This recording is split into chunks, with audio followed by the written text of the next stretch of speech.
Hi, and thanks so much for joining me for this Get Ready With Me featuring my August favorites. If you'd like to see that, please keep watching.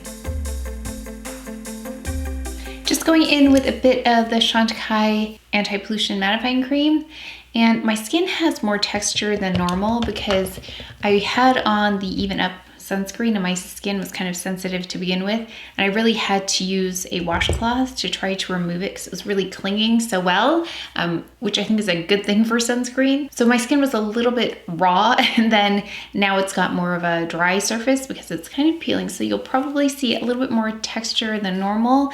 But I went in with a little bit of the Radiance Elixir by Chantecaille to try and kind of soothe it as well as brighten it and get kind of that dry, dull appearance out. Yeah, so if you see anything enhanced here in terms of texture, that's probably what it is. So hopefully that will be all over soon. So let's go in with the Beige Healthy Glow Foundation in BD51. More days than not, I've been not using foundation and just using the concealer and some of the blur powder, but I thought I would show you this just because I think the color is so great, and I was impressed with the wear of this. I haven't used it for a while because it's so deep for me usually, but I forgot that it has this Longwear component. Really nice over several hours as well. And I didn't even take a full pump there. That was about half a pump, if that. And I don't actually want to add so much because I don't want to emphasize texture. I feel like anything that I'm putting on my skin really is making it look worse than it is. So we're taking it really slow with that today. We're gonna go in with the normal concealers, SISLEY, La Prairie. I think the video before this one explains why I apply so many different concealers on just this one face. So if you were ever wondering, make sure to see it. It's pretty long, but it's in depth as well. And I show you a lot of comparisons. So you can see the difference between using all four versus not. La Prairie.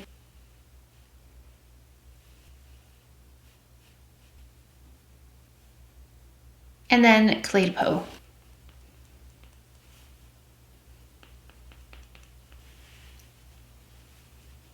Of course, my blur powder. It will come back soon, at some point. Then this bronzer, the Bouche Rouge. It's just the prettiest shade.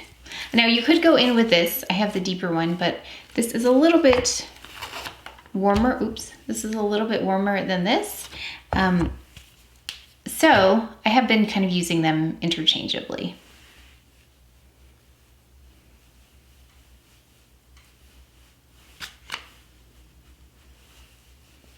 This is La Mer powder brush. Okay, I'm gonna add eyebrows, more of the same. Gucci and my Chantecaille brow tint. Okay, I think we're gonna use a couple of my favorite eyeshadows today. So let's start with the Rock Chick, and we're going to go in with the lightest shade right here. And I'm going to try the number one Rephr brush with this. I like how this is tapered at the end so you can get in really nicely in that inner corner. Nice. Really soft. We're gonna use a couple of different shades here. I want to try this with Chantecaille's Java Above. So this one of my favorite, very favorite singles.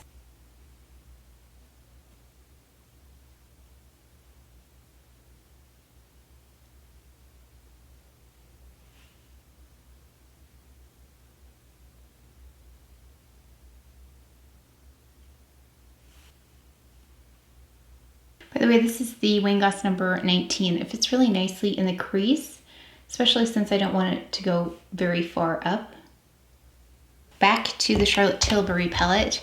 Let's take this gray color. It's still got shimmer in it, but we're going to use a number 20 brush and just go in the outer corner.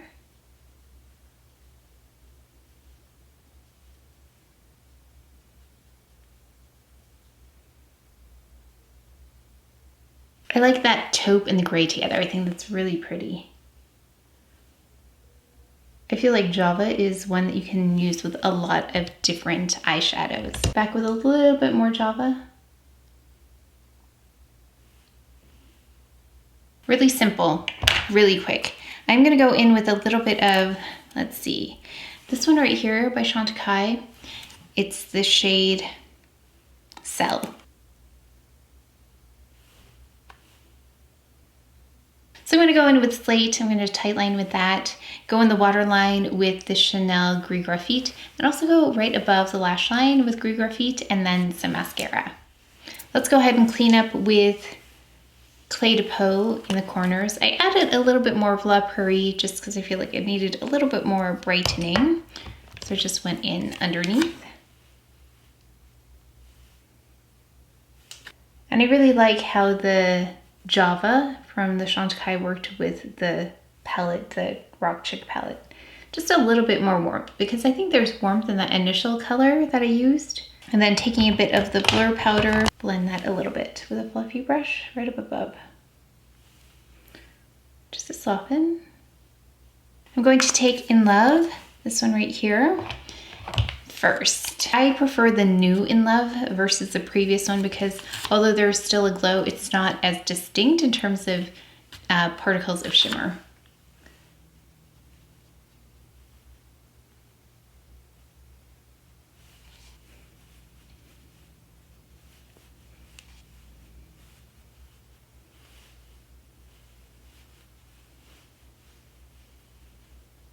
Now we're going to just kind of buff that in with the Love Glow shade by Charlotte Tilbury.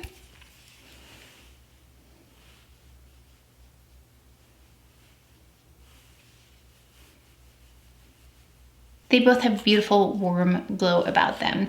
Let's go in now with the blur powder in light medium. Actually, I just saw one of you ask when is this coming back on the comments. It will come back. I don't know when, but of course I will post it on my community tab so you can get your first chance to get it when it comes back. Okay, we could go a couple ways with the lip color. We could go with the Chanel, which is a stunning color, or we could go in with something more predictable, or we could go with something softer. Let's try this one. I really love this one. This is the Victoria Beckham in Spark.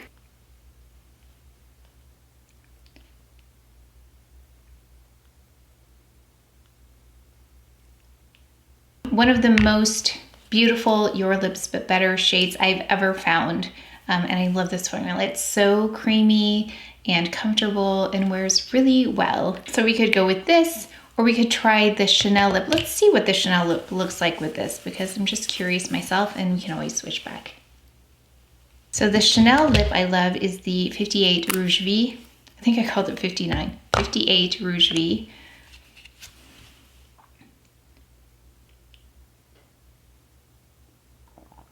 And this is a beautiful fall kind of lip, I think.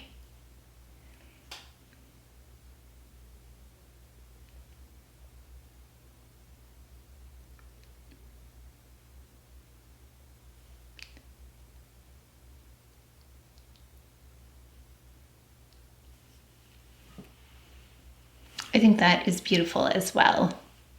Okay, so for a fragrance, I thought we would go in with something sophisticated. If I had kept that Victoria Beckham lip on, I would have gone in with the House of Oud Cypress shade because it has similar notes to this one, Basilico and Fellini. However, this one has a softer side to it. So for me, the softer lip would be perfect with this shade, with this fragrance. But this one doesn't have that softness to it. It's very, again, clean, but full-bodied at the same time and a little bit more serious than this one and also You or Someone Like You. So this is the one that I thought we could go with for this look. And I think it all is down to this lip. Yeah, that basil in there is so beautiful. It's still summery, but I feel like we're in a transition to a little bit more serious kind of season, a fall season. And this lip really gives me some ideas for fall. I think it'd be really beautiful something like an apricot look with the eyes and the cheek, and then really having the lips stand out. I think that might be really beautiful. But I had so many favorites this month. It was difficult to try and incorporate as many as I could. But as always, I'd love to know what your favorites are, and let me know what you are looking forward to as we get into fall. Some of the new releases, I would love to know. But that's it for this video, so please take care of each other, stay well. If you enjoyed this video, if you learned something, please give it a thumbs up, subscribe, and I will see you next time.